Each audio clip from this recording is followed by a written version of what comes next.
Chapter 8, Estimation. So in hypothesis tests, the purpose was to make a decision about a population parameter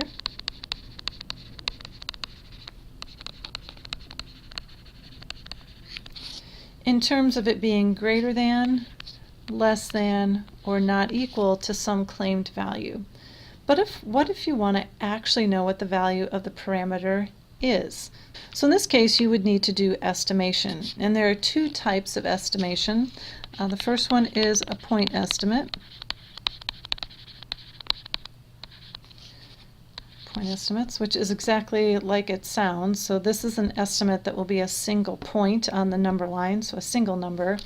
And then an interval estimate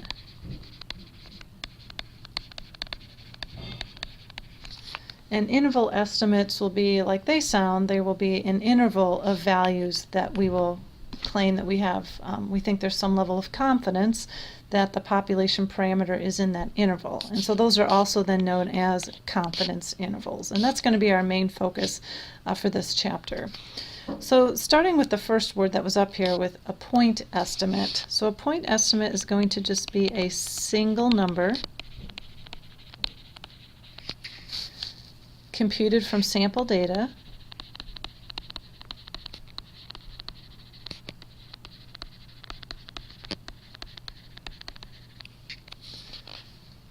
to estimate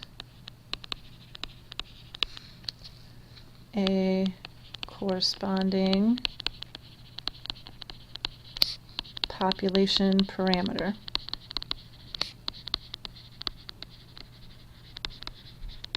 Okay, so it's a single number, which is why it's called a point estimate. It's going to be a single point on the number line, and it's computed from sample data, but we're going to use it to estimate the corresponding population parameter. So again, taking something computed from sample data and using it as an educated guess about something about the population. So doing inferential statistics.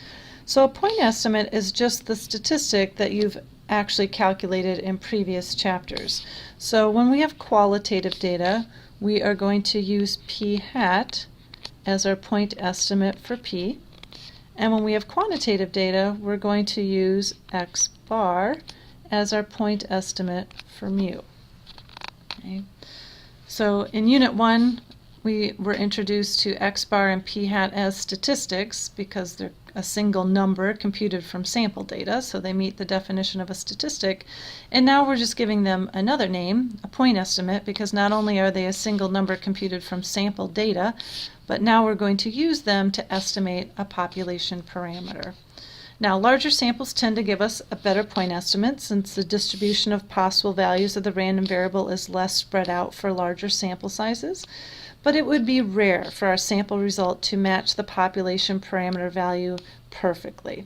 So instead of looking at a single number, this point estimate, we're going to look at an entire interval of plausible values for the parameter called an interval estimate or a confidence interval. So this is going to be an interval of numbers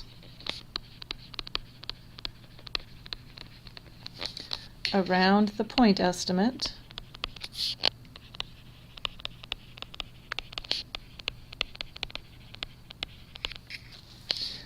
that we will have a certain level, and we'll see where those levels come from in a second here. I have a certain level of confidence contains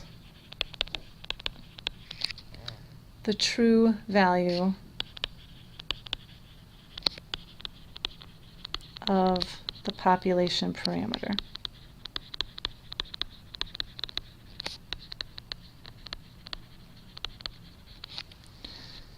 So now in general, a confidence interval, when we're using these symmetric distributions, so right now as we're looking at normal and t-distributions, those are both symmetric bell-shaped curve distributions.